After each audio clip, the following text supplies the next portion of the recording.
Welcome to another episode of the Harder to Breathe podcast. I'm your host, Ryan Dusick. I was the founding drummer of Maroon 5, but I'm now a registered therapist, author, speaker, coach, and a mental health advocate. With me, as always, is my co-host, Duck Maillard. How you doing, Duck? Good, buddy. I have reached my final facial hair form. For those who have been keeping track at home, the show that I'm doing, this is the configuration that I'm going with. But I think with the denim shirt and the earphones, I'm really giving some WKRP in Cincinnati vibes. Just 70s drive time DJ. I just need some dark horn rim glasses and a cigarette, and we'll be good to go. I can play a little fog hat for us. Yeah, exactly. So give us a little taste of your character. I want to hear the voice that you're working on with this facial. Well, if you're heading down the I-5 right now, you're going to want to get off real quick at La Cienega, because I tell you, the thing is stopped right now. But right now, we get some fog hat. WKRP. Cincinnati. That's not the voice. I was meaning the voice. That's funny. I didn't know when you were doing that if you misunderstood my question or if you were just fucking with me. Why? What was your question? No, you're playing a character in a musical. Yeah. That you have this facial hair for, and it's an Irishman, right? It's an Irishman. That's the thing. He's a kind of a country Irishman, so it's a little bit not what's the word, like super hip and cool. He's a little bit behind the times, so it fits that he's got this big bushy mustache and the sideburns that go down slightly down side of his face. So that's what I'm doing each and every night. And it's funny. I know we keep talking about the musical, and we talk about my journey on these intros. And if you're sick of that, you can skip ahead to the interview. I won't be offended. But I do want to tell you, Ryan, that those moments that we've talked about that I was so afraid of when I accepted this job, they crept up a little bit, and I was curious to see if both the tools that I had sort of self-created over the last 20 years, but also the things specifically that we talked about going to this would be helpful. And I can tell you with confidence and pride that they absolutely have. There were moments where I was like, here it comes. Here comes that feeling of like, I'm not nauseous to the fullest extent that I used to be 25 years ago, but definitely a little bit of butterflies. And I acknowledged that that's not a bad thing. That's exactly what I should be feeling. And everybody else in this cast is feeling, we basically worked on the music for a few days, and then we sat down and we read and sang the whole show start to finish. So it was like a performance. It was like a staged reading. Mm-hmm. And my character doesn't really come in until the end of the first act. So I had a good 40 minutes of just sitting there being like, I'm 30 pages away. I'm 20 pages away. Mm-hmm. But it was really encouraging and empowering to know that I could acknowledge those feelings, take them in, accept them for what they are, and still work through them and work past them and end up on the other side feeling fucking great. We finished that read through. I had tears streaming down my face, partially because the show's beautiful, but also it was like I had made it. I had conquered at least the first step of that journey, of that dragon, like I can do it. And it didn't knock me out. Because like I said, I remember when I was doing that show 25 years ago, I had to ask out of rehearsal. I was like, I'm sorry, I'm really sick. Can I go lie down? I couldn't even make it through rehearsal. And so the fact that I was able to was like the trumpets were playing in my head, and it was like, I did it. So thank you for helping me with some of those tools and stuff. It was pretty awesome. Well, that is wonderful to hear, and it really kind of drives home for me I think a breakthrough that I've had in my personal experience and understanding of anxiety, because I think so much of the time we look at it like, I'm just going to try, I have to find a way to get through this, I have to find a way to cope with this, I have to find a way to just lessen how uncomfortable this is going to be, right? And then you have an experience like that. And for me, it started early on in my recovery, when I would have to speak in a AA group, when I'd have to get in front of people and speak, and I would get really nervous doing that. What you do something like that, where you're just like, I just got to get through this. I got to figure out how to deal with the nerves. And then you have that experience that you just described of right afterwards feeling elated, feeling like euphoric, like you accomplished something that was really meaningful to you. There's a weight off your shoulders. You feel light. You feel uplifted. And it's all worth it. And then you realize it's not just about getting through it. There's like a pot of gold on the other side of it, right? Yeah. And so there's a pot of gold. Not to keep the Irishman going, but there's a pot of gold in the middle of it. Like, I realized that, right. I could enjoy the moments of being in the middle of a scene and playing with another actor. I didn't just have to hold on for dear life to the end and then go, oh, I made it. I could be like, this is awesome in the moment, you know?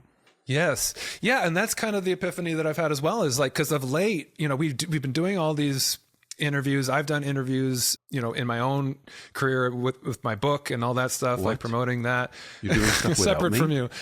How I do have a life separate from you, Doug. I'm sorry. Fine. But I was like, very recently saying to myself, like, is this ever going to stop? Is there going to be a day when I don't feel those jitters beforehand, when I'm getting ready to go on screen or to step on a stage, when I don't feel like that anticipatory anxiety, and it's just going to be like, I'm smooth and I'm cool as a cucumber and I can do this in my sleep. And then it kind of dawned on me, it's like, wait a second, do I even want that? Is that a life that's as enjoyable and as exciting? Because like, I have this life now where on a weekly basis, if not more than that, I have moments of exhilaration, moments where my adrenaline starts going naturally and I'm like, feel like I want to get up for this thing. And then you're in the midst of it and you're like, you know, we were just doing an interview in the middle of it. You're like, oh, am I doing a good job? Can I do better? And you're like trying to strive for excellence. And some of it is just trying to be natural, but some of it is a little bit of a performance and wanting to make sure you do a good job. And like, that is a highlight of my week. You know, it's like you have that experience of, there's an excitement with that. You're sort of on the razor's edge that normal life just sitting around the couch doesn't give you. Yeah. And so it's like, we think so much about the painful aspect, the distressing aspect of anxiety, but what comes with it is the promise of excitement, of something that can be actually enjoyable if you embrace it and are able to sort of not just work through it, but work with it. Yeah. And also, absolutely. And, you know, and there's parallels to your career as a musician. You know, I find myself as an actor, but as a musician, whatever, there's always this concept of like, you have to learn it and then you have to forget it. Like once you've learned it and it's in your bones, then you can start to imbue your own artistic whatever into it, you know? And so both in my rehearsals right now, and I'm sure back in the day, like you said, when you were going through a lot of your struggles, the show was the job. The after party was the thing that you were trying to get to.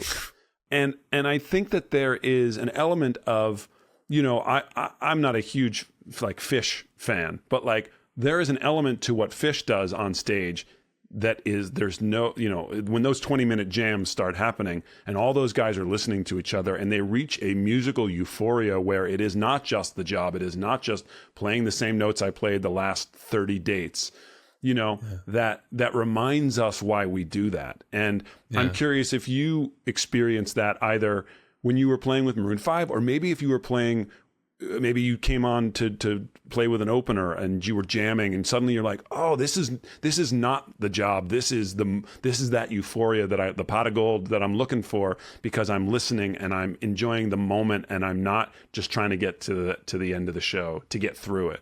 You know, do you recall moments like that or feel that feeling?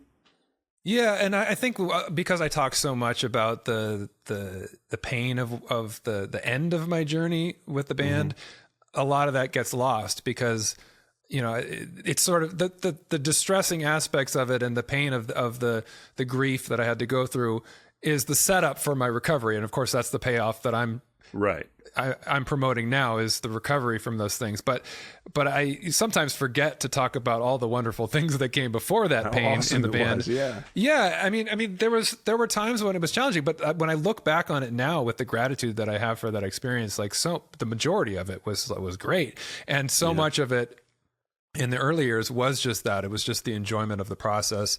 And in particular, I think there was like a sweet spot for us because in the first time we went on tour in 97, I don't think I ever really got used to it. We were only on the road for about 6 months. and we were an opening act. And I think that entire time I was a little bit homesick and struggling a bit. With Maroon 5 from 2002 through 2004, I had a different attitude. It was kind of like, we know this is going to be a long haul, and so I want to just try to enjoy this. And for the first couple of years, there was a lot of enjoyment, and I think there was a sweet spot that happened when we had played our set so many times that it became muscle memory. Yeah. And it wasn't like, oh, I have to remember to do this, or there's this thing that happens at bar 12 of whatever song. Right. It was just, your body's going to do it without even thinking. It was really more about just feeling the connection with the other guys in the band and feeling the connection with the crowd. And I have very warm memories. It's something that I don't know that everyone can fully understand if you're not a performer and you haven't been in an ensemble in that way. Yeah. What happens when things really gel? There's this almost like, I almost said fifth element. I don't know what I meant by that, but there's this intangible element, because there were 4 guys in our band and then there was a fifth, but there was this intangible element. It's like, there's the guys in the room. One organism. Yeah. And you almost feel like the push and pull of, like, not just like listening to the other musicians, but you feel the other musicians. It's like everything kind of is a different sort of cosmic soup between you that's just moving, and you're a part of it. And I remember Jesse describing it. It's like, it almost feels like the song already exists. It's already there. We're just kind of all playing along to it. Yeah. We're all kind of just like tapping into this thing that we're all kind of around it, and it's in between all of us, and we're all just playing with it. And I remember that feeling when we would tap into it. And it wasn't every night, it wasn't every song, but when you get there, it's such a magical thing that is, I think, hard for people to understand. I think if you've ever had good sex, maybe you know what that is. When I have had that. When 2 people come together and it's like there's just chemistry, you can't really just literally, yes. It's a chemistry experiment. No, I mean, it's like, I'm going through a unique sort of version of that with this show, because most of the people in the show have done it before. So they know the music really well, and it's in their bones, like you talk about. It's muscle memory for them. And so it's sort of like, the section in Point Break when they're all jumping out of the airplane and all the bank robbers, spoiler alert, the bank robbers, they're all linked up at their wrists, and they're all going, Johnny, come on. And Johnny's like floating in, and he's almost there, and he finally grabs wrist, and they complete the ring, and there's this feeling of like, now we're all on this same level. That's what it is for me now, where it's almost in my bones. And so when I started out, I was really tentative. I'm playing guitar, and some of them are pretty complex parts. And all these other players know the music, and so I'm sort of following them. I'm like, oh, that's right, this goes to that weird 5/4 section, and like I'm really tentative. But now I'm like, I know this is coming, and so when I hit it at the right time, and I'm confident with it, and it's like I'm almost joining the circle. I'm like, I'm coming up to the level that they're all at, and we are now playing the song that always exists in the world, and I'm playing it at the same level as them. I mean, there was a little bit of not imposter syndrome, because I know I'm a good guitar player, but I didn't know maybe these guys were better guitar players, and so I was sort of, I hope I can raise my level to match them, and I'm starting to feel that, and it's encouraging, it's exciting, and it's just. It makes me feel okay. I was right. I was a little worried, but I can hang with this whole crew, and I belong here. Again, it's kind of like what I talked about in the beginning. I belong here, and now I am a part of it as much as they are. So if I ever do this show again, I will be the guy that knows this confidently, and it's in my bones, and I will bring the next crew in. So I'm having a similar experience, but it's sort of like from the outside looking in, and I'm working my way in, as opposed to 5 guys all trying to get to that thing at the same rate. Yeah. Well, I'm glad to hear that. I'm glad that you're having that experience. I would love to ask, James, having been the 5th member to join our band much later, if his experience was similar to yours in that regard. Because I'm sure he spent a lot of hours just, woodshedding that music, getting the notes right, but you don't start to feel it until you're with the crew. Yeah. Well, anyway, that's great to hear. I'm looking forward to seeing the show. I'm definitely gonna get myself a ticket and check it out. Where is it? Probably I'm the closest because I just like speaking like this. So even when we're like, all right, that's break, everybody be like, all right, thanks everyone. I'll see you after dinner. Whee! That's hard for me to break out of it. But. Where are me Lucky Charms? Exactly. They're always after me Lucky Charms. Hey, we should talk about our guest a little bit here, huh? That's probably a good idea, and especially because we have a fabulous guest on this episode of Harder to Breathe. Dr. Suzanne, whom you might be aware of because she's been on a lot of shows like The Today Show and Dr. Oz and Drew Barrymore, Dr. Drew's Life Changers. She's been on CNN. She's got a very public platform, and she's an interesting combination of a couple different factors. She is a self-admitted hardcore science nerd, being an MD. She got her MD from USC, and she did her OBGYN residency at Cedars-Sinai here in Los Angeles. So she's a medical doctor, but she's crossed over into this more holistic approach and created this platform for women's reproductive health, which is really interesting, fascinating for me. I think I could speak for you as well, Duck, that this was, a little bit of a foreign territory for us two guys on a show talking about a lot of stuff. And we tend to talk about our own experience a lot, but we could always benefit from hearing, the perspective of experiences that women go through that we can't necessarily relate to and would benefit from understanding better. So Dr. Suzanne is a fascinating person and really just an engaging and fun person as well. She's got a great attitude. She's a self-professed zero fucks to give, and you can feel that. Like she talks about like, hey, I'm living life, and I'm not worrying about. Am I saying the right? Well, not saying the right thing. That makes it sound like she's going to be spouting some crazy nonsense. Not at all. No. She's just got that awesome laid back vibe where she knows who she is. She's confident, and she can speak on a number of topics. So it's a really great, fun interview. Yeah, it's helpful. I mean, there's great information, there's great advice, and also just kind of touching on as a culture where we're moving in terms of some of this stuff. So I found that really, really interesting too. So without any further ado, let's just jump into the conversation with Dr. Suzanne here on this episode of the Harder to Breathe podcast.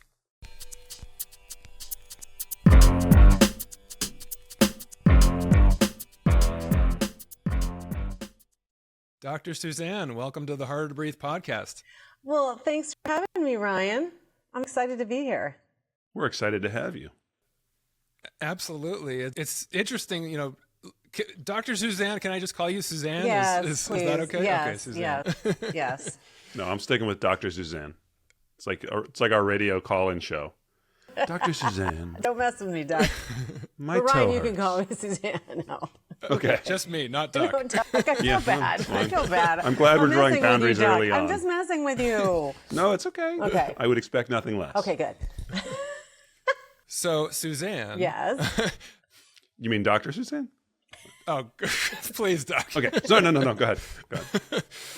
I've seen, you're Dr. Suzanne to a lot of people. You're on TV giving a lot of really helpful information and advice about reproductive health and menopause. You have this wonderful platform, the Menopause Bootcamp.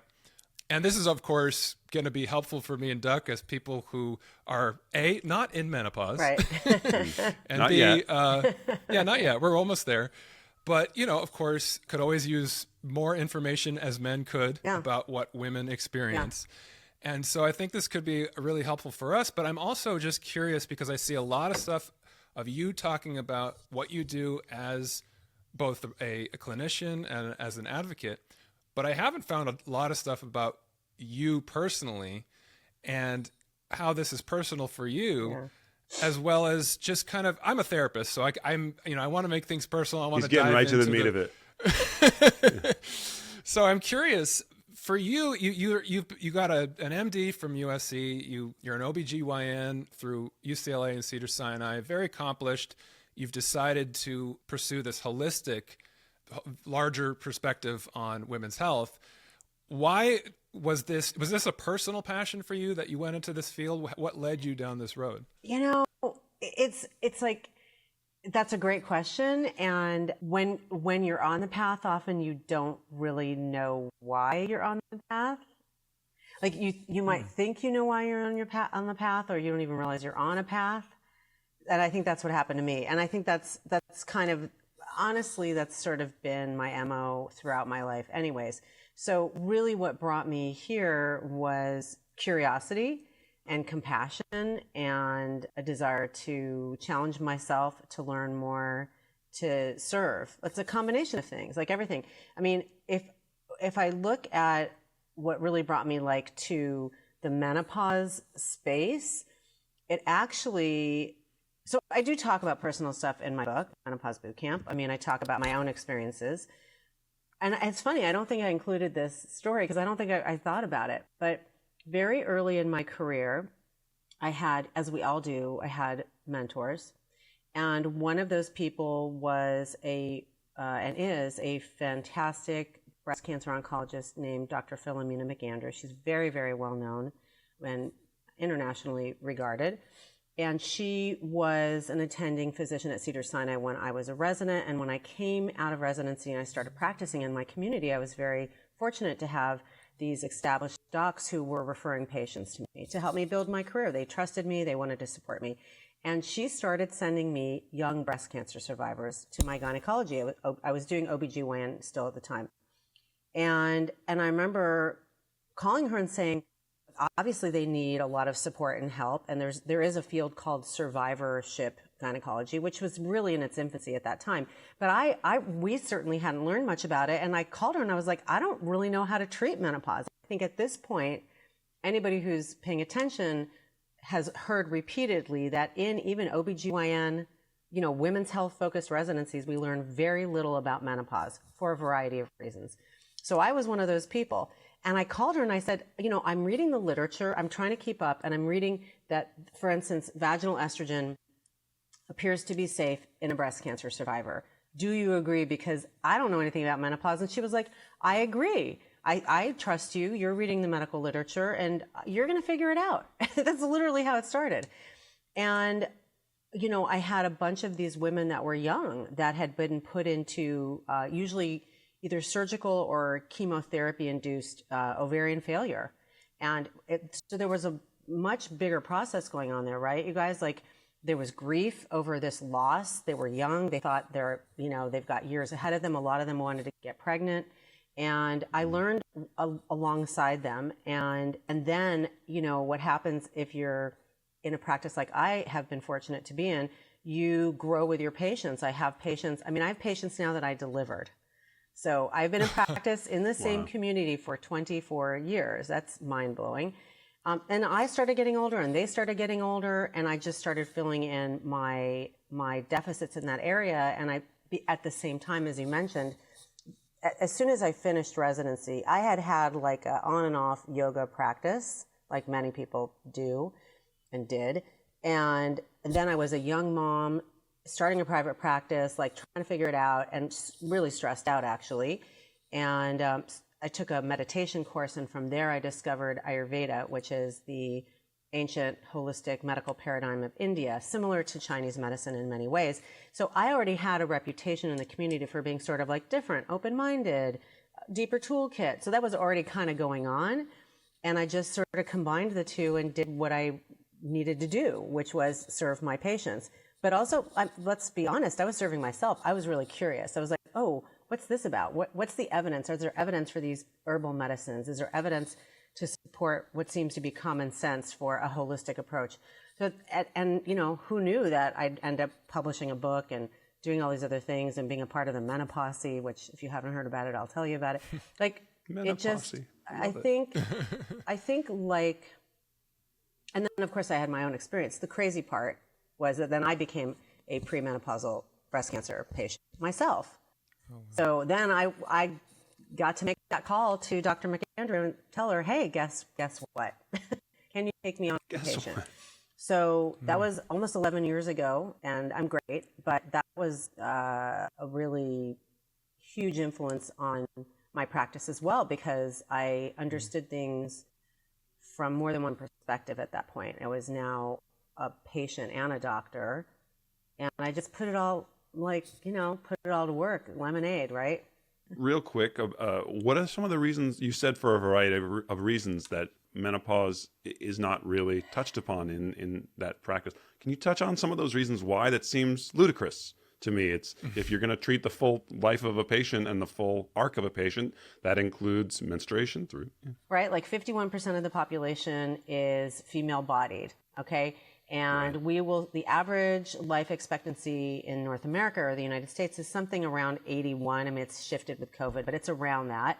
And the average age of menopause is about 51. So that means that we are spending a third to a half of our lives in the menopausal transition and beyond. So it's a not insignificant portion of our lives. It's pretty much a huge chunk of people for a huge chunk of time.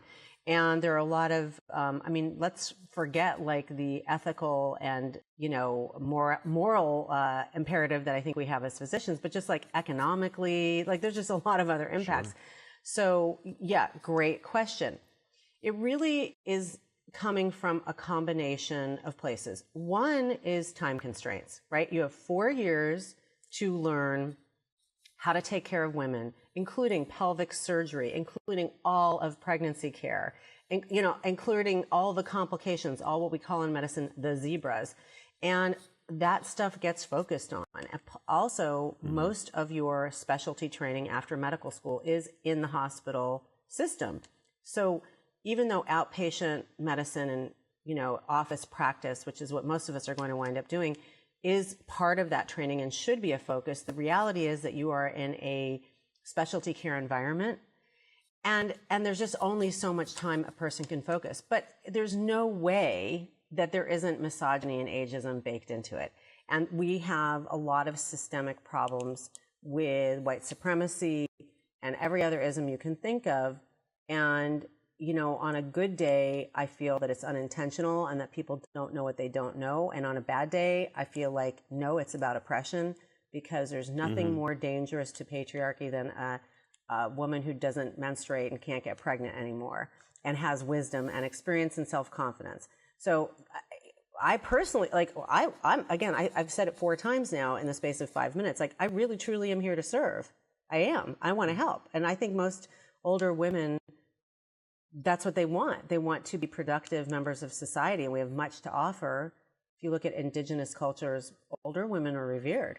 But if you are trying to control people, it seems scary, because everything's scary. If all you care about is power, everything's a threat. What can I say? Fascinating. So I want to kind of break this up into 2 sections right here, because you're talking about what women go through and what we don't talk about. And so a lot of women are kind of left in the dark and don't have a lot of information, let alone the tools to deal with what's to come in that phase of their life. And then you have society and men in particular who really could be helped. It sounds like the advocacy work you're doing has a lot to do with that as well. Yeah. So let's start first with the women. It's kind of funny. Just yesterday, I was in my staff meeting at the Missing Piece Center for Anxiety. And one of my colleagues comes in and announces to the group of therapists, I've been feeling really foggy lately. I think it has something to do with menopause. I'm not sure exactly, and I can't take estrogen, and I really don't want to go to just like a medical OBGYN. I'm looking for somebody who has a more sort of holistic, maybe even Eastern sort of philosophy about this. And I was like, funny you should ask. So, I mean, obviously I want to give her your information, but I didn't even know where to begin as to what to share with her in terms of perspective, because this is all foreign to me. So if she were sitting in front of you, what would be the first thing you would tell her? Well, I mean, listen, like any other patient, I'd need to really hear more about this, because a lot of people make an assumption that they are not candidates for hormone replacement therapy when in fact they may be. So here's the thing. This is exactly why so my book is called Menopause Bootcamp. It was based on menopause boot camps that I started holding here in Southern California for this very reason. People are not resourced. People didn't have the education. The little stats I threw out at you guys, people don't know that. People don't even know what the definition of menopause is. So people need to be educated on the basics, and then look at the deeper and wider toolkit of options and opportunities that they may have. So, I mean, generally speaking, let's say that it is accurate that she can't use estrogen. And let me just put a pin in that for a sec, because the truth is that there are actually not that many people who can't use estrogen, less people than you think. Now, they don't have to use estrogen. They just need to make an educated, not fear-based decision about their choices. So, but let's say she can't. There are a lot of fairly well-studied herbs that can be helpful. You know, when you look at literature, scientific literature, medical literature, the power of pharma and the NIH are never, you know, the nutraceutical industry, the supplement industry is never going to match that power. They actually are more regulated than people think. People like to say, you know, they like to disparage this kind of medicine. Oh, it's snake oil. Oh, it's not studied. Oh, you know, which is, by the way, in my opinion, I mean, it's not always wrong. There definitely are some bad players out there. I don't think you could say that pharma isn't a bad player sometimes too. True. So, like, let's just be honest here. But it's kind of, again, this is another, people don't know what they don't know, depending on my mood. But it's pretty racist, actually, to say that. Because what you're actually saying is that indigenous medicine is not real medicine. That's really what you said. That is so colonial and white supremacy. And a lot of the people who say this are out there thinking they're being woke, and it's like they don't hear what they're saying. Furthermore, where do you think you got your medicine from? Like 30% of pharma is from plants. Hello, folks. Like, we didn't like show up here and, you know, 50 years ago or 100 years ago, medicine. Folks, human beings have been interacting with the natural world since we arrived on the planet, experimenting and figuring things out. Like, it's just so close-minded and so narcissistic, like on a cultural level. And I mean, to think we figured out aloe on our own. Right. Or like aspirin. Aspirin is from willow bark. You know, whatever. We could go on and on. Like, it's not like, what are you talking about? So there are herbs that can be helpful for specific symptoms. Siberian rhubarb is really good for hot flashes and for probably some mood stuff. I love a good Siberian rhubarb pie. Yes, there you go. That's why your grandma made that. Strawberry. She was having a hot flash. She loved it. Yeah. You know, things like black cohosh, which is a North American herb, good for hot flashes. I could go on and on. Chasteberry can be great for like PMS and for in perimenopause, as we're leading up to menopause, a lot of anxiety comes up, actually a lot of mood stuff. So we know that these herbs have impacts on many different levels, including the brain. A lot of what's going on in menopause is actually coming from the brain and loss of both loss of estrogen and fluctuations in estrogen and progesterone that are less predictable. And these hormones have impacts in specific areas of the brain. We know this. So they're mitigating those impacts, for instance. But also lifestyle. Let's not forget lifestyle. Dealing with sleep, which isn't so easy in perimenopause. Exercise, moving our bodies, weight-bearing activity, focusing on nutrition and on health, not on being skinny, but being strong. Like, things like dementia affect women 2 to 3 times more often than men as we age. We are suspicious, and there's some interesting evolving brain research that seems to indicate that estrogen plays a role. I think those of us in the field really feel strongly estrogen plays a role, and that estrogen replacement may, again, mitigate that risk. We don't have all that data yet, but that's my strong suspicion. Having said that, there's data, very robust data, showing that moderate exercise, like walking 3 times a week, decreases your risk of dementia. So there's lots of things we can do, but we have to refocus on ourselves, and we have to focus on ourselves in a new way, in a new form, right? Because it is a change, and changes can be painful and scary. So when we're doing that in isolation and shame, when we're feeling like, as a woman who's aging, this is a bad thing, we're invisible, we're not, you know, like all this stuff, right, that we hear, the story we're told and that we accept, then we're not going to talk about it. It's awesome that this colleague of yours brought this up in a meeting. That shows how much things have changed and what environment you all are working in. That's incredible. Then you can share information, right? You're not isolated. You're getting information. You're resourced. You're supported. When I started doing my boot camps, I really, truly thought, I'm going to educate people. I'm going to help support them by educating them. This is something I like to do. I'm good at it. And I realized what people were leaving with was community. I mean, they were getting information, but they really, the most powerful medicine was the community.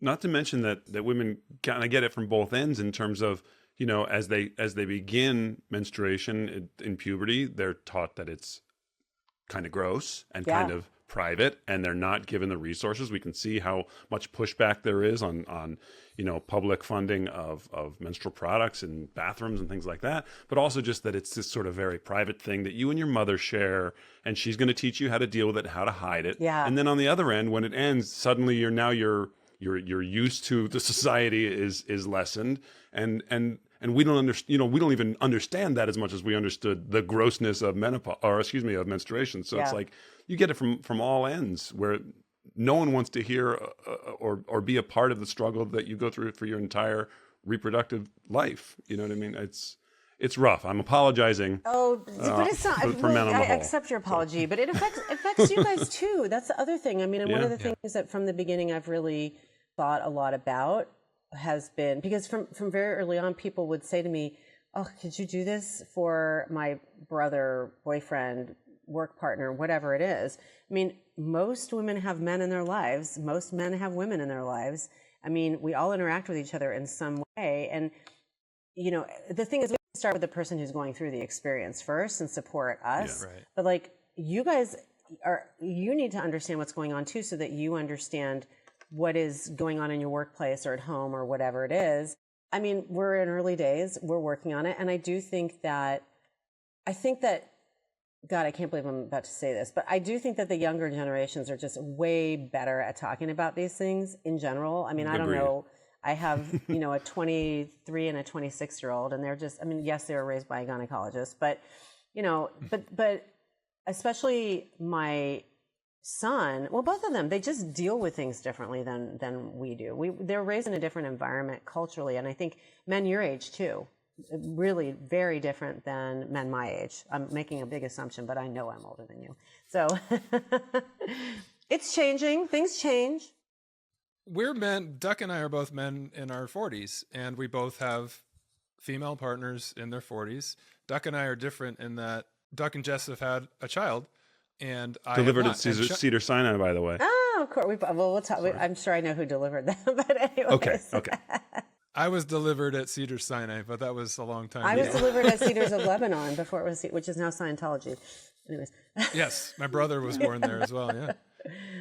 Yeah. So, I mean, Sean and I went through an interesting experience. I personally was never really too keen on having kids. Sean was toying with the idea in her mind in terms of whether that was something she wanted. And in our 30s, she had a situation where she started like bleeding profusely for a long period of time. It would kind of come and go, and then it was just constant. It started, you know, just with bad periods, and then it became a real problem. And she ended up having to make a decision, either to have a hysterectomy or have an ablation. And so she chose the ablation. I didn't know all of the sort of details of what goes into that decision and why you would choose one thing over the other. But I know for her, even though it wasn't something that she had decided she definitely wanted kids, she understood that I wasn't really too keen on having kids, and we were kind of having that discussion. But just the fact that it was done at that point, that she didn't have that option anymore. Decision was made for her. Yeah. Right. Yeah. I think it was a painful thing to have that sort of ripped away from her. And then just in terms of identity, like as a woman, she has identified so strongly. Oh, and by the way, she gave me her blessing to talk about this. So this isn't. Oh, yes. I assume. Yes. So she, I think that just feeling her identity was very strong. She was kind of like a very 90s woman, like empowered and independent, but then at the same time had this very maternal instinct. She's a caretaker by nature. And to feel like she didn't have that ability anymore was like very difficult for her to kind of figure out, who am I if I'm not a woman in that way, right? That's kind of the way that it felt for her. That is a really, really important experience to acknowledge and to process, because, and I talk a lot about it when I talk about perimenopause and menopause, because that has been my experience observing people and my own experience. Even just the idea that we identify with our bodily functions. I think men do too. We probably don't think about it in quite the same way, but I mean, we are subjected, as Duck said, to a monthly cycle. We're either like experiencing it, it's dominating our lives, we're avoiding it, or you know what I mean? Like it is a huge chunk of your life from, let's say, you know, average age of menstruation is much earlier than it was, but I started having a period at 11. By the way, I didn't hit menopause fully until 57. What? So that's a little longer than average, but that's like a huge period of time to be like, that's who you are. So like, who are you if that's not who you are anymore? And that's the natural process where you really have like a long time to contemplate. It's changing. So for her to have it so suddenly removed in some ways, and of course she still has her ovaries, I assume, and is still she still has a menstrual cycle, but that whole thing of identifying with our body, that's a very strong sensation. It's a very common experience, and there is, you know, as I already mentioned, a grief process that has to occur. But the thing is, like any grief, and I'm not a therapist, you know, when you move through it, you are transformed by it. And the opportunity that I see in midlife for women specifically is this opportunity to transform and grow into another authentic version of yourself.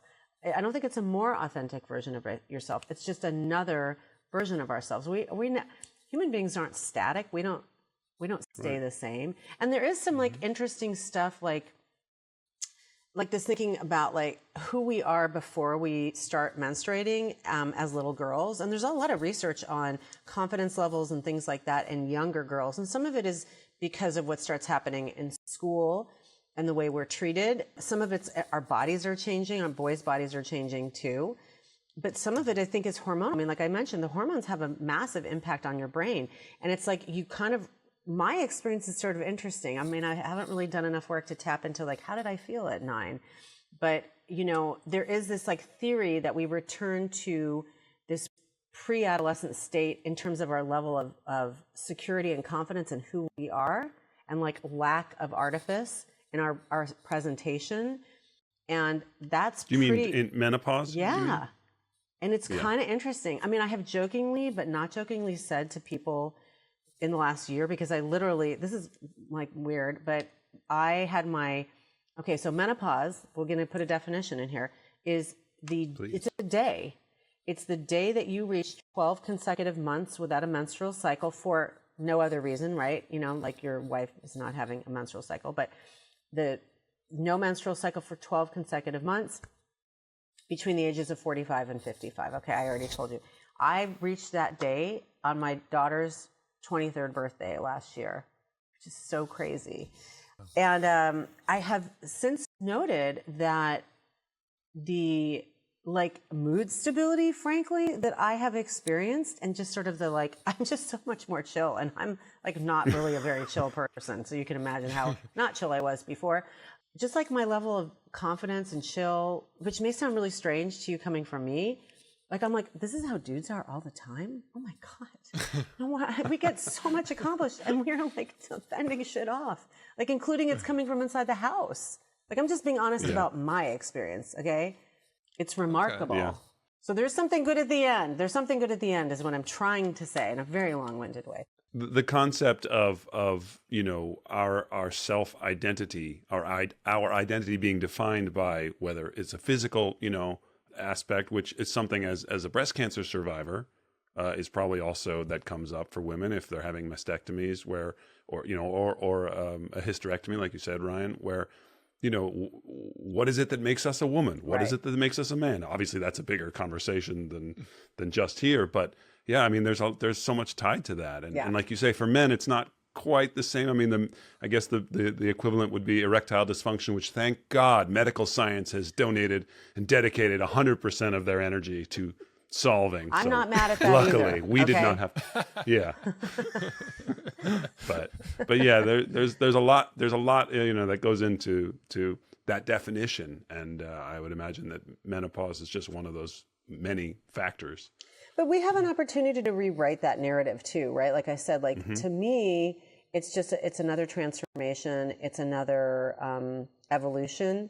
And at a certain point, like my decision has been to acknowledge what comes at me and to take what I like and leave the rest, as they say. And I think that's just a good philosophy for life. Exactly. Exactly. So if I can assist other people in that process so that they are not at war with themselves needlessly, then I'm doing my job.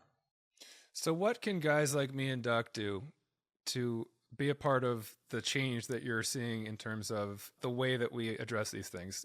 How can we better support our partners? What do we need to understand? And how does the world change in the ways that you see it changing in terms of how we address these things? How can we explain to women what menopause is? Well, actually, Duck, I do have a Menopause Bootcamp certification process. So if you would like to become a certified facilitator, you could be the first male trainer. That would be interesting. I'm not even... Is that really true? You don't have any... I mean, it seems that there would be a few gentlemen who would be like, hey, it's time for something like this. You know I do. I toy with it a lot. I think there's a place for it. I think doing what you're doing, ask questions. Like, how do we approach anything in life that we're not sure of if we want to be supportive? You already explained to me how you were a part of the process in supporting your wife's experience, that you couldn't understand physically, but you have empathy and curiosity. That's all you do. It's really not that complicated. Duck, I'm guessing that you did the same thing during your wife's pregnancy or pregnancies and as a co-parent, right? Like, this is not that complicated. We got to ask questions. Right. We have to be educated. We have to not try to offload all of our needs onto another person. This is just adult behavior, by the way. Yeah. Because, obviously in a partnership, especially in a partnership, we are going to rely on each other. And I think having a healthy partnership, you trade off, like somebody's having a harder time, the other person sort of steps up. But it's not the other person's job to take care of all of our needs and feelings, and that includes educational needs. So I think educating ourselves and you guys resourcing and accessing the resources that maybe your female partner is using, or maybe she's in such a funk, because I'll tell you, mood disorders really flare in the years 7 to 10 leading up to that menopause day. And there's a lot of data on two things: new onset anxiety and panic. I personally experienced that. It was wild. It was so crazy. And then people who have a history of mood disorders are very much at risk for having a flare, more episodes, whatever it is. So sometimes the person going through it is like in a hole. They can't really see it. They need help. And I have people coming into my office all the time, by the way, feeling and knowing that they are negatively affecting relationships, family relationships, work relationships, friendships, partnerships. So how do you, that's a delicate one. Like, how do you say to somebody, I'm observing this thing? You just do, just like you do other uncomfortable conversations. You don't do it while they're in the mood, and you gently describe your observation and experience. That's it. That's it. And ask questions. That's it. How can we work together? What do you need from me? I read this article. I heard this podcast. Maybe this would be helpful to you. I don't think everybody doesn't have to be an expert on everything. You're an expert on your own experience. I would imagine, though, that the conversation of, because it goes over really well when you say something to your wife like, do you have your period right now? Because you're really cranky or something. So I'm sure if you say, maybe you're going through perimenopause because you're really mood swing, I'm sure that would really land well in my household. But here's the thing. It's legit. Like, afterwards, saying, just serving tea and moving away, here's the thing. Which I do. I will speak for myself, because I wasn't in a relationship, a long-term relationship, during a lot of that. And very early in the relationship, my, at the time, new boyfriend said to me, is it possible that you're going to get your period soon? Because I've noticed every 3.5 weeks, something comes up. And I was like, and then I stopped, and he said it in the most gentle, kind way. And I was like, oh my God, he's right. That actually helped me see myself. So, you got to know your person. It also proves that he sees you. He's paying attention. He's a part of that cycle. You know, he feels it. Exactly. And it wasn't accusatory. I think sticking with your own feelings around it, like, you know, afterwards, just be like, hey, babe, you know, I felt a little like I should give you space. Do you want to talk about how, whatever it is that we say to each other. So I do think that that can be helpful. I don't think you have to be, just because you're observing and having your own experience, like men are allowed to have their own experience. I don't feel like I should have to give you permission for this. No, but I will, let me just say, like, listen, it's not the easiest time for y'all, but not maybe your personal fault, but your forefathers set some shit up. So we're working on it. We got to work together. Yeah. We got to work together. Agreed.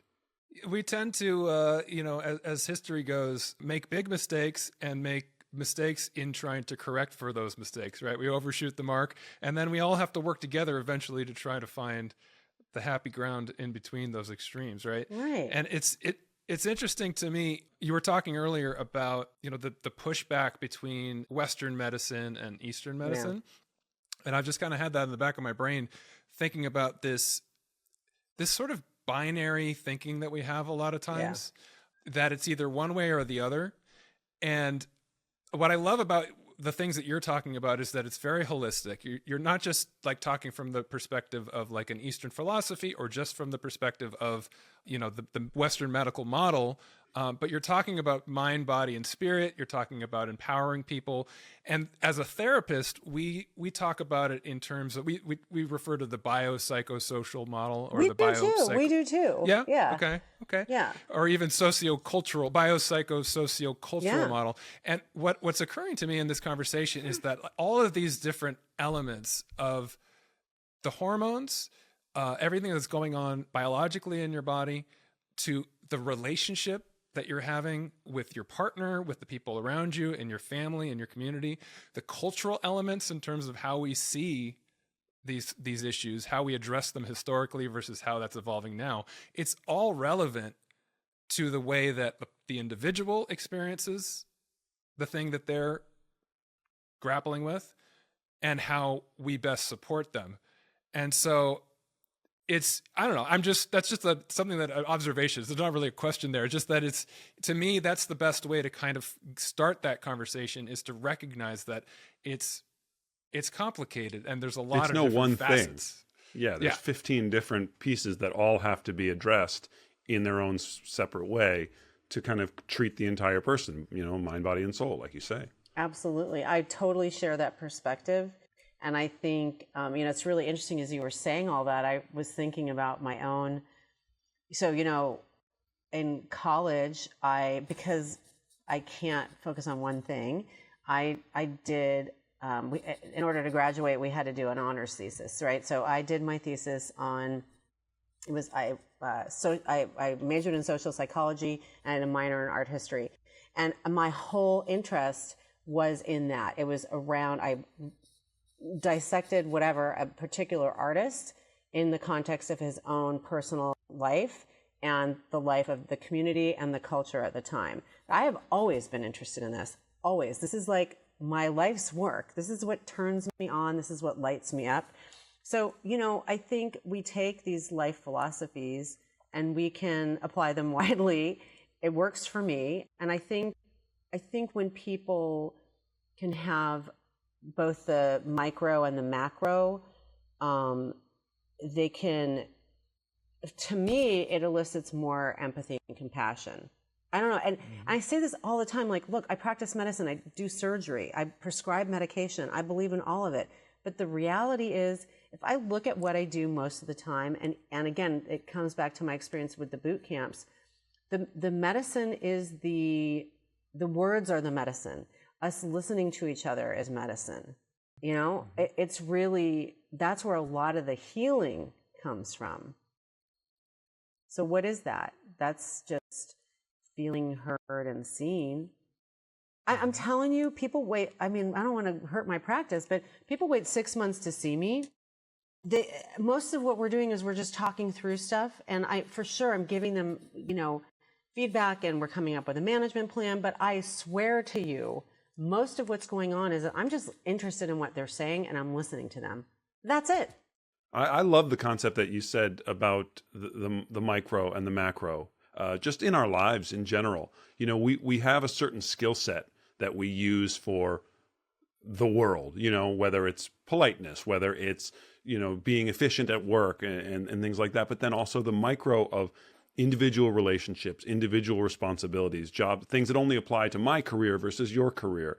And I love the concept of not just keeping those separate, but also focusing on each one equally and understanding that they serve different roles, you know, that I don't have to be the same person on this podcast as I am with my wife, or I am on set as an actor, or I am when I'm teaching an acting class. You know what I mean? There are different versions of me and different skill sets that need to be honed, practiced, sharpened. And it's not being untrue to myself that I'm this way with one group and this way with another. You know, it's just, I think it's a wonderful idea to remind ourselves that we have different aspects of our lives that always need to be kind of sharpened and focused and kept exercised, you know, to keep those muscles from atrophying. Mm-hmm. It's I love the idea of it, the micro and the macro. So thank you for saying that. You're welcome. Now, you mentioned at the top, you know, some of the sort of societal structures in place and the issues that we've dealt with historically in terms of addressing some of these issues. It kind of dawned on me that we're at an interesting moment in time in terms of the public discourse about women and aging. I don't want to step out on too far alleged politically, but I'm just curious to hear your reaction to, you know, you have someone who is on a major party platform talking about childless cat ladies and how that's the problem in America right now. So I just, I'm a child full cat lady, so I'm not sure where I fit in to that. Well, I'm a childless cat man, so True. I'm just curious, like, you know, I don't know if that has any traction. It's probably turning off more people. Of course it is. Actually, but what comes to mind when you see that out in the world? I mean, right I now? think at this point, like, it doesn't enrage me in the same way that it might have 5 years ago, partly because I'm postmenopausal. So I'm sure you've heard, like, I'm really not kidding, the whole no F's to give. You're just like, whatever. Like, you're a fucking, excuse me, you're an idiot. I mean, he's an enormously impactful person, and he's saying things that are just ridiculous. And here's the thing, that's a beautiful example of the narrative, right? Like, this is the idea. Like, if you don't, as a woman, if you don't behave a certain way and function in a very specific way, which is basically to reproduce for these particular men, and that's it. And then go to your trad wife, I don't know, cottagecore situation, and look amazing while you're cooking for your 10 kids, or whatever is going on. Making your Siberian rhubarb pie. Yeah, exactly. Exactly. Right. You know, from scratch. Then you're just like not useful. It's so stupid. It's just like, I mean, do I really even want to comment on that? But it is showing how things are bumping up on each other right now. And in a weird way, it's actually probably more healthy for us to have these conversations out loud, despite the fact that people are spouting utter nonsense. It is dangerous, because there are people who don't feel the way I feel, who it hurts and it harms, whoever those people are, whether they are older women that are struggling, whether they are young men who think that that's the way. You know, that's dangerous, in my opinion, because we're stronger together. Like, what is this, like, siloing and silencing of human beings? Like, this is not how communities are supposed to work. This is not, like, there's definitely somebody who has a louder voice in a community. There are leaders. But a good leader is listening to the people they're leading and synthesizing the opinions and the experiences of those people and disagreeing with them sometimes too. Okay, this is going to seem tangential, but I was in Africa last month, and on safari, of course, I'm a little bit obsessed with what animals go into menopause. It's not normal, but it is what it is. So there's like maybe 5 or 6 mammals aside from humans that experience menopause. So that's so interesting from a scientific perspective, because like I'm telling you what my philosophy of why older women are important, but it turns out it is true. We know that scientifically, for instance, there's data on killer whales. I was going to say, it's got to be elephants and whales, right? Yeah, no, it is. It's killer whales. Yeah. It's narwhals. I don't know very much about them. Elephants, giraffes, chimpanzees. Okay, there's a little bit of a question about giraffes. We're going to leave them to the side. But there's a survival benefit. We know there's a survival benefit when you have older, childless, post-reproductive age females in these orca pods and these killer whale pods. And you can see the data, like there's like a huge, like the lifespan is like twice as long if there are older women there. You can imagine, first of all, they're out there getting food, protecting the young, doing whatever. Mm-hmm. There's also some interesting data that young males tend to kill each other less in fights when there are older females around, which it's called the grandmother effect. It's really, really interesting. So with what I learned on safari was that in the elephant herds, I don't know, I guess they're called herds, they select at some point an older female, and she is the leader for life. That's it. She's in charge. She's in charge until she dies. Wow. So some of it is like a little authoritarian, right? Although, I mean, I don't know if we can call her an authoritarian, but they're like, she's it, that's it. What she says goes. And they listen. And it works. I don't know, maybe we should take a page from the elephants. Yeah, I mean, it works in the human, we all see the matriarch model in some cultures, and the cultures that embrace it seem to thrive with it. I mean, I think, like you say, here in America, I think there's a little bit of the tendency to shove the elderly to the side and just, oh, Nana, Right. But in cultures where that matriarch is revered and the knowledge is passed down and the experience is passed down, it seems to be an invaluable resource. Yeah. So we should probably get it together and learn something from the elephants. Well, right. And also just older people in general, like there's accumulated wisdom often. I mean, obviously not everybody older is wise, but in general, people who have survived for a long period of time have learned a lot of lessons, and they have something to offer.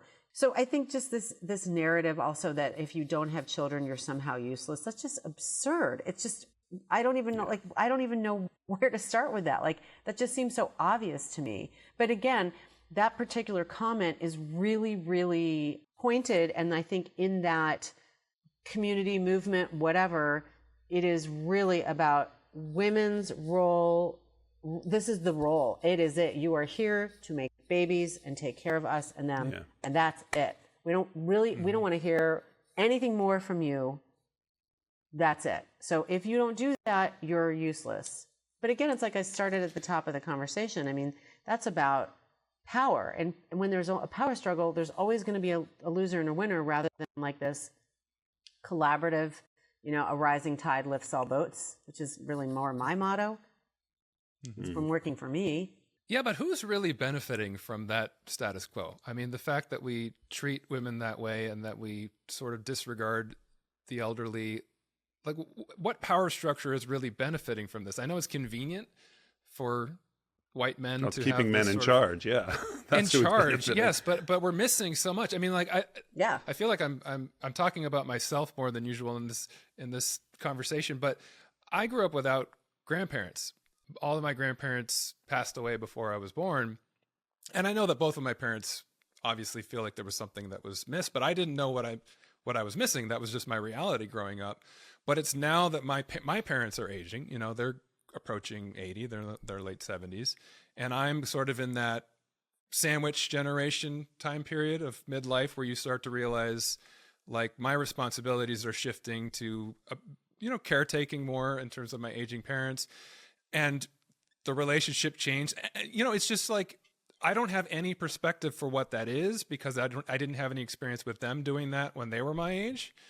And I do think that there's a lot that was lost, not just in it would have been wonderful to have more loving family around me growing up that supported me, but just the perspective of life and the life cycle and what each phase of life sort of offers you from the time that you're born and you grow up and you see people at different stages of life in your family to when you're having to go through those stages and you have life experience with that already. So it just kind of dawns on me that in my experience, I certainly did not benefit from, you know, the absence of elderly influence in my life.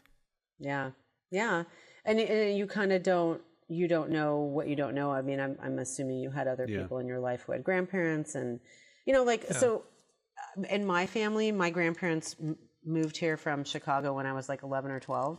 And our friends who were in our house a lot, my house was kind of the house that people went to a lot. Like they all had relationships with my grandparents. So like whether or not they had grandparents, they had my grandparents, you know, which was really nice and sweet, because there is this interesting softening that you get from an older adult in your life, especially as a kid. So it depends on the person, right? Like some people it's like life advice. Some people it's just even that, like when I think about that now, that experience of just being love, like not being about telling you what to do or what not to do, but just like being loving. Like that's kind of awesome. So, but we can do that for each other in communities. I don't think they have to be. And I think that's a really interesting experience, Ryan, because it does speak a lot about what Duck was saying, which is, you know, the American experience has been a lot more narrowed down, you know, and people like, and this sort of loss of like the tribe, right? So how do we effectively create more community for ourselves in ways that are intentional? And I mean, I think we're seeing more of that now as people are making a lot more choices about like, oh, getting married doesn't mean I have to have children or whatever. Like people choosing who they want to be their family and who they want to surround themselves with. So it doesn't have to be a particular way. And I think it also speaks to this sort of like, there's one way to do it. This is the way it is, traditional family values, whatever it is. And it's like, like, what does that even mean? I mean, we know what it means, but human beings have not always done it one way. And to make it like, there's only one way to do this, when in fact, human beings just need each other, period. So could we just like be there for each other? How about doing that? Right. Again, it doesn't have to be that complicated, in my opinion. Well, we talk about community a lot on this show. It comes up in a lot of different contexts where we talk about the importance of the support system and the community that is, it's, you know, as a therapist, I study family systems theory. That's a big part of the marriage and family therapist title, degree, or whatever you want to call it, license. Pick a word. Choose one. I didn't get enough sleep last night. I'm sorry, my word recall is a little slow. But you know, we see things in the systems perspective, and it's like you cannot isolate the individual from the systems that they are a part of. And for us to pretend like that's a very Western thing too, right? That every man is an island, and well, there's patriarchy even in that phrase, but you know, we're not an island. We're individuals within systems, within our immediate family, within our community, within our cultural group. And so there is, it doesn't end there too. I mean, there's small tribal connections that we have, and there's bigger tribes that we belong to, and it's all relevant. I'm curious for you, you know, working in this holistic way to empower women in a particular time in life. Obviously, the community aspect is really important. The psychological part of that biopsychosocial model, you're not a therapist, but what do you do? How do you address that element of it in particular, other than the sort of holistic ways that we've discussed, when somebody does come in with, you know, unique challenges, psychological challenges that go with particular transitional moments in life? Do you refer them to a therapist? Is it part of? You do. I do. I mean, I can't be all things to all people, and it's not in my. I'm not trained as a therapist. I mean, I'm sensitive to this. I've been doing it a long time, but I definitely refer to therapists, and sometimes this is people's first experience with therapy because they're really hitting a wall. Sometimes they've been in therapy and they're already discussing it, and there's more of a solutions-oriented, you know, looking at, like I talked about, like, are there other practices that we can put into place? Are there herbs? Are there, you know, should we start you on hormone therapy? Should you start on antidepressants? You know, because these are all tools. Again, the tools are not objectively good or bad. They're tools. You know, when we demonize antidepressants and herbs are the only thing, like that binary thinking is not good either.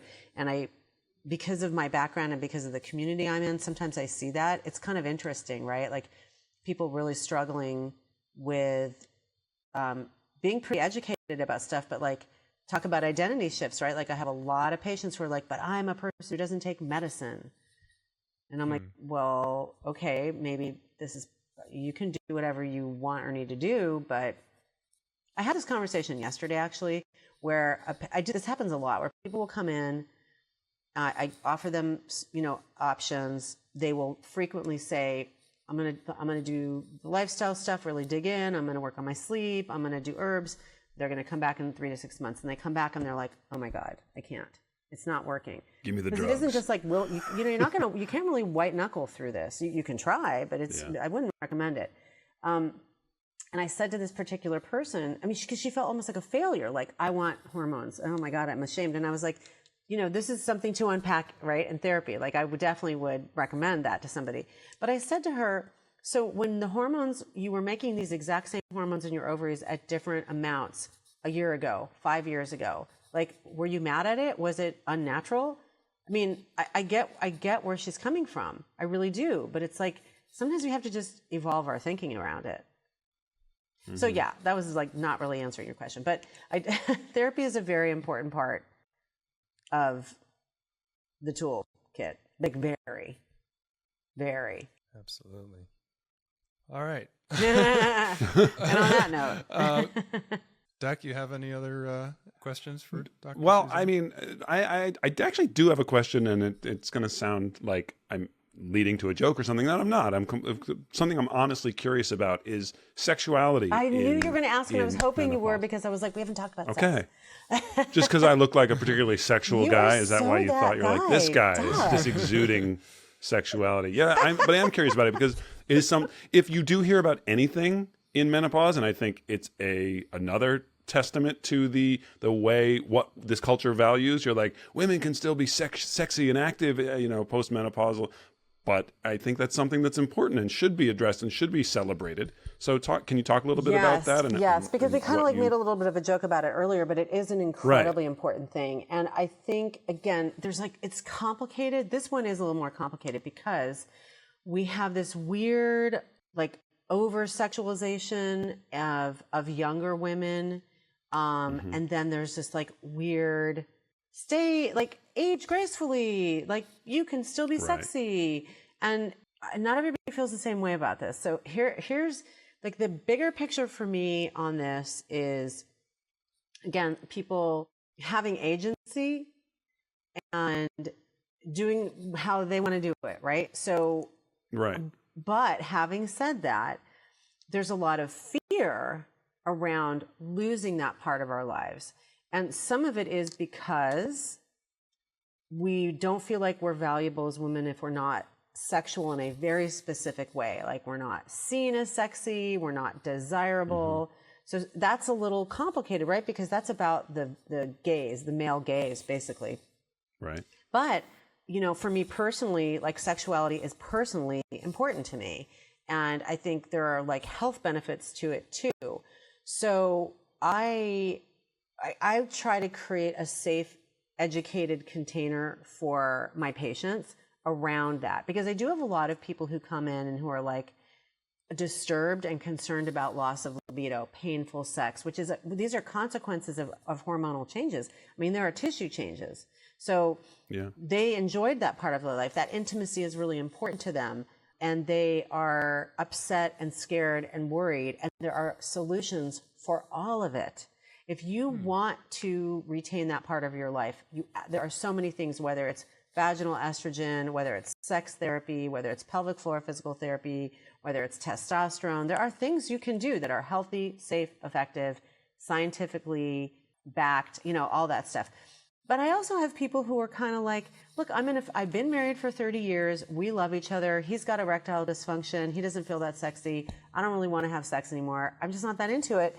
I'm cool with taking vacations, holding hands, and going to the farmer's market. And do you, boo? I don't care. Do whatever you want.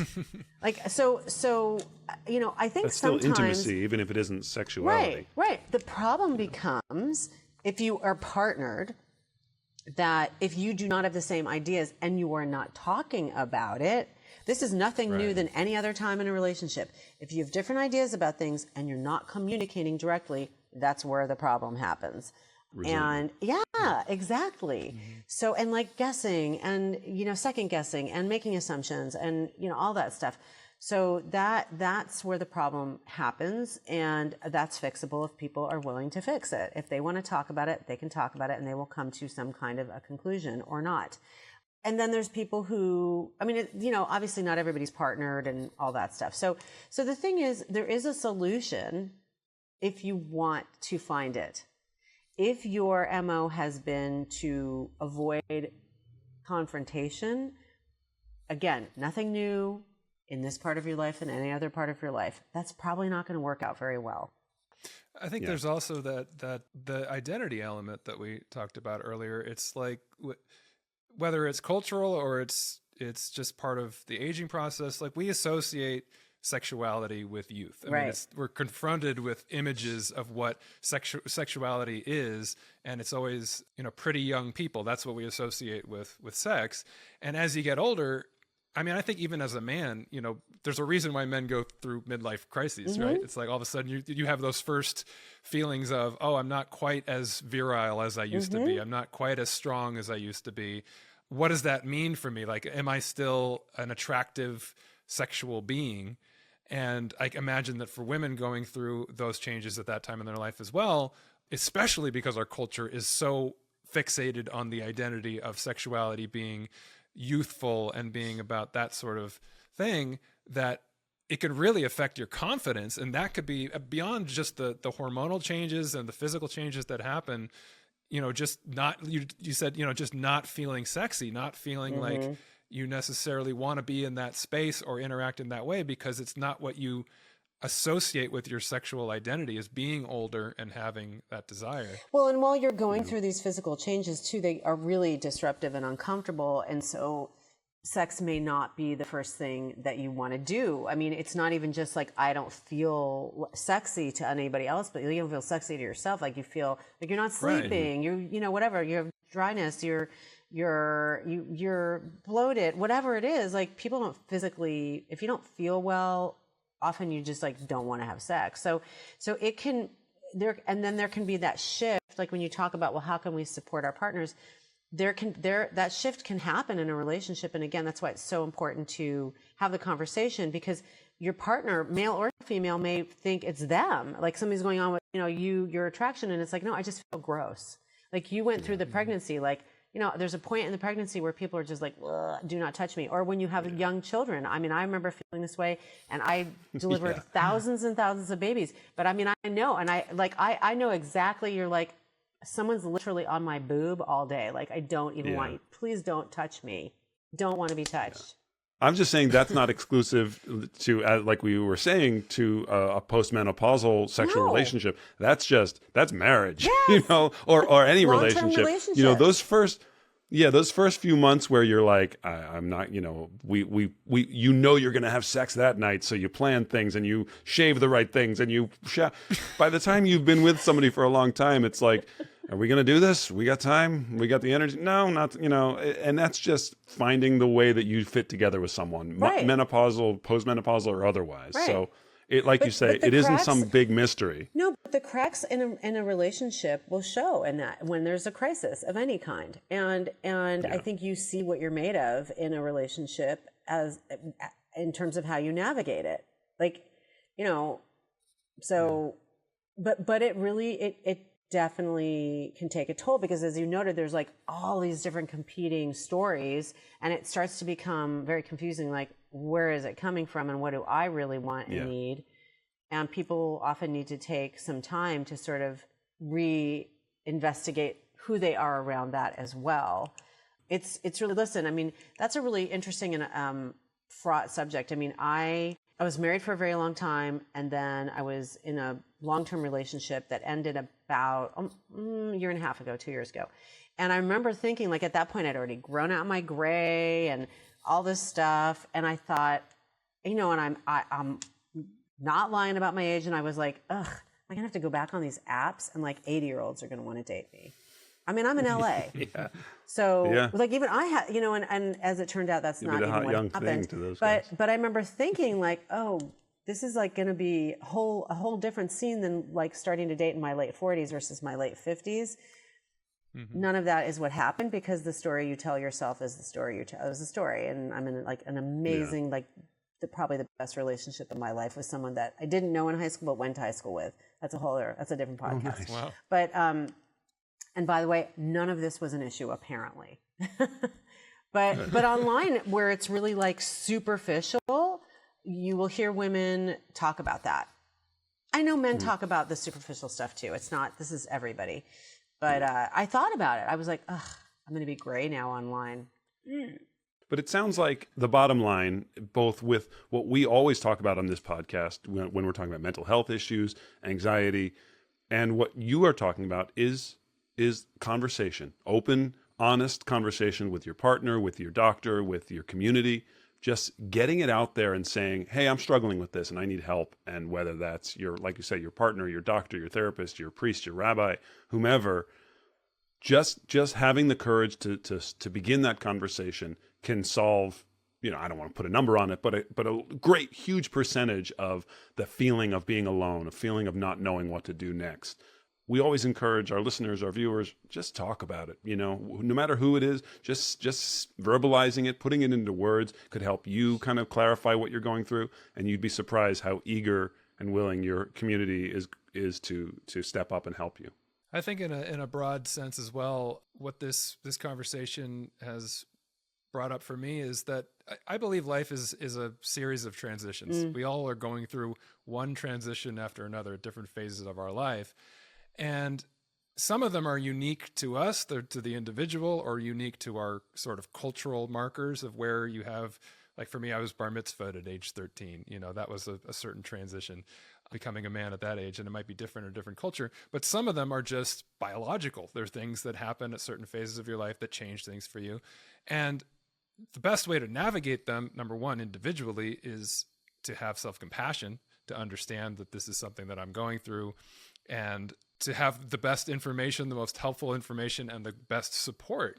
So having things like the Menopause Bootcamp to help that particular transition, I think is, just as important as having, a college counselor helping you make that transition from high school to college, or somebody who's thinking about having kids or starting a career and starting a business. You need some kind of coach or some kind of mentor to help you through that transition of going from a young person to a person who has your own career.